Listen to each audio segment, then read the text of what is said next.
Top 5 Best Graphics Cards 2022. Best graphics cards are offered in a wide variety, each with unique features, benefits, and prices. I did a massive amount of research, reviewed a ton of reviews, and put up a list of the best graphics cards from trustworthy brands to assist you in making a decision. After extensive investigation, I discovered these goods to benefit people like you. If you're curious to learn more about the price and other information, be sure to read my description. Without further ado, let's watch the video. Number 1. ZOTAC Gaming GeForce GTX 1650. We are testing the ZOTAC GeForce GTX 1650 Gaming.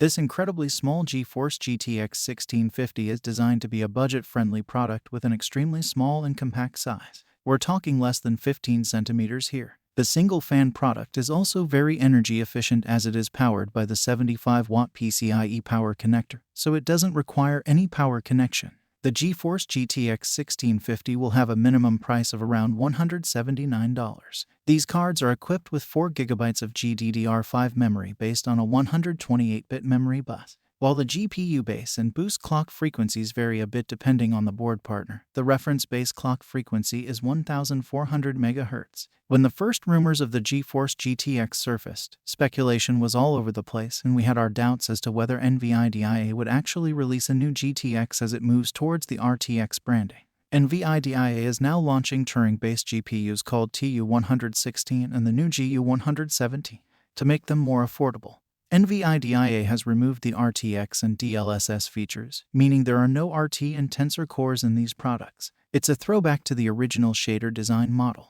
The 1650 series graphics cards are again based on the Turing architecture and offer just this basic shading engine.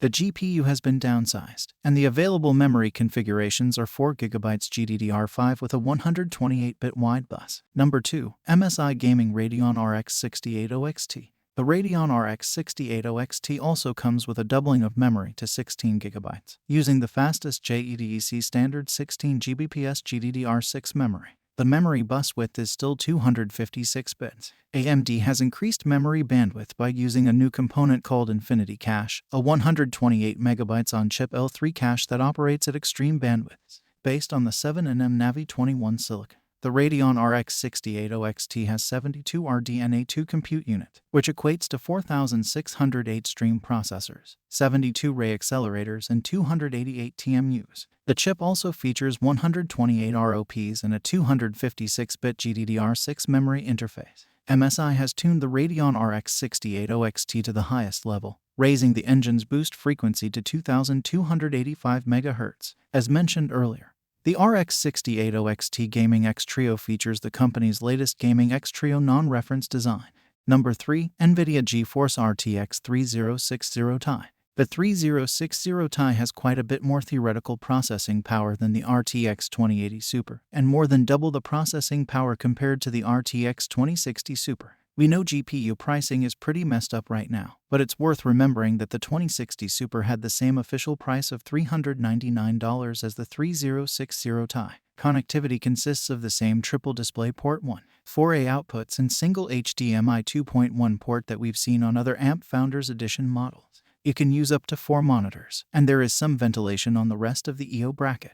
Interestingly, the RTX 3060 Ti Founder Edition also continues to use Nvidia's 12-pin power connector. Number 4. ASUS GeForce GTX 1050 Ti. Let's leave the GPU aside for a moment and look at the card on its own.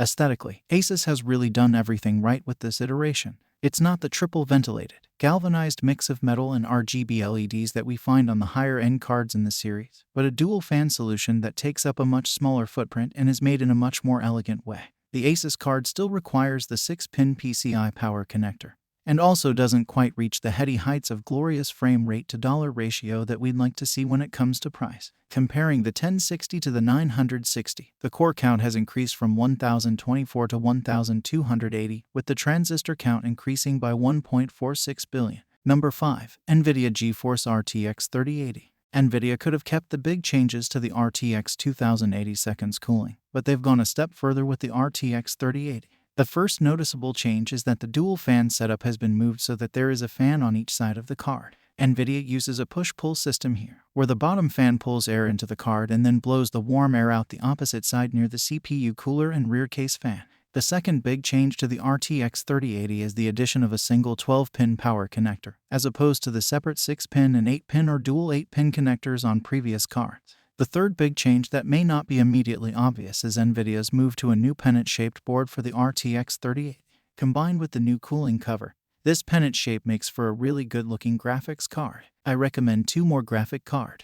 Number 6. ASUS ROG Strix NVIDIA GeForce RTX 3060 V2. Design-wise, the ROG Strix GeForce RTX 3060 OC edition looks pretty similar to ROG Strix's other RTX 30 series cards, with the same triple fan cooler, only it's shorter, compared to the renders from the marketing material on the official website, which are overly RGB colored. The card itself is very decent.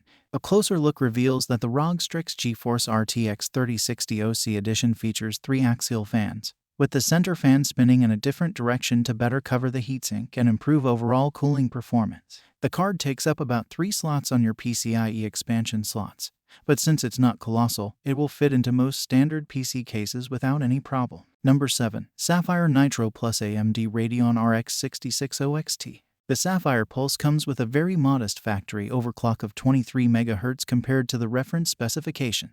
This is a 1% overclock that should basically end up as noise in the benchmarks. The Gigabyte card actually uses the reference clock, so we can at least make some comparisons, although differences in cooler design and other elements come into play. And we're looking at the Sapphire Radeon RX 6600 XT Pulse today. Initial supply, at least in overseas markets and some retail stores like Micro Center, was better than other new GPUs that hit the market last year. If you found the video helpful, then don't forget to subscribe the channel and click the bell icon. And make sure you see the description for more details.